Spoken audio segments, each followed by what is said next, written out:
There are no conceptual order of play issues in this game, so I'm going to use my normal counterclockwise rather than clockwise, just to cope with that. And we start with the first player, and he's got a number of choices. The most points comes out by playing somewhere like here. Now this opens up potentials for other people to grab points, but I think it's worth doing initially. But it does highlight one of the struggles in this game, which is the Scrabble dilemma, right? You know, do you score the most points you can, or how much are you willing to limit other people? In this case, we grab 2 quick points, 1, 2, right? And I'm just going to pull deep from the bag where I can't see pieces, and he gets a replacement, and he gets the same piece, which makes him think, wow, that's bonus, because next time maybe he can play even more. Let's get these back to their starting place. Over here, hey, same kind of thinking. Now, I might want to consider, well, what color do I want to work towards? Yellow, red, and green, I have both.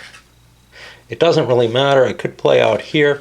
I like this. This is just fine as far as I'm concerned. I'm not quite sure, you know, if there's any kind of opening book on this, but it feels to me like grabbing points is worthwhile, which is why we reach in and grab. And this guy has a couple of doubles. He has some blue. He has a lot of green. He has a decent amount of orange. You know, you don't want to get overblown on one color, but we'll play here and grab ourselves a pair of green. And we also will pull in. Okay, and you can see, I can see into the bag. This wouldn't be happening in a normal game of that.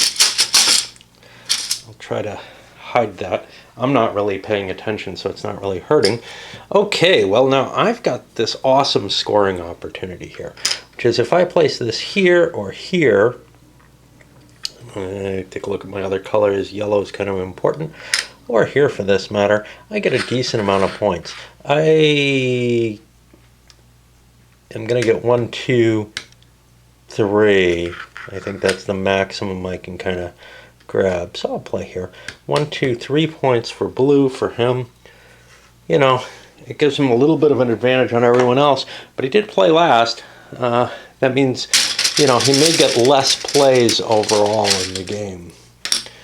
All right. Now we run over here and, hey, I've got this double purple. Now, this gets kind of iffy because, hey, do I really want to play purple? I've already got scores in purple, but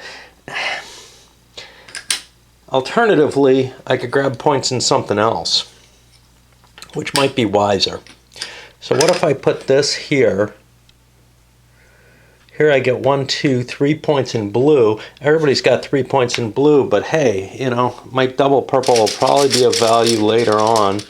And I've already got some score in purple, so, you know, try to keep that balance even at this early point in the game. I don't know how important that is.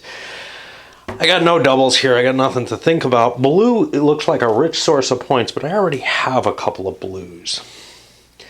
I could score something like this, though, which is kind of interesting. I get 2 green and 2 blue. Sounds good to me. Again, you know, I'm making very opportunistic choices here.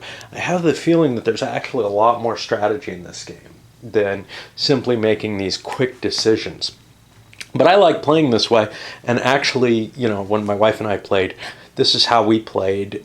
Not a whole hell of a lot of thought. A little bit about, hey, let's set something up so I can use this next piece later or whatever.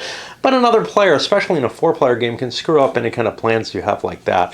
So I think that you're more looking at defending the board against creating a lot of points or generating points for yourself as your 2 real decision-making opportunities. So let's see, I got some greens, but I don't really need greens. Do I want to open up orange and get points there, or is there something that I cheated? All right, let's start over. How did I cheat? We were supposed to start out of 4 different territories, and somebody slapped down extra points. Oops.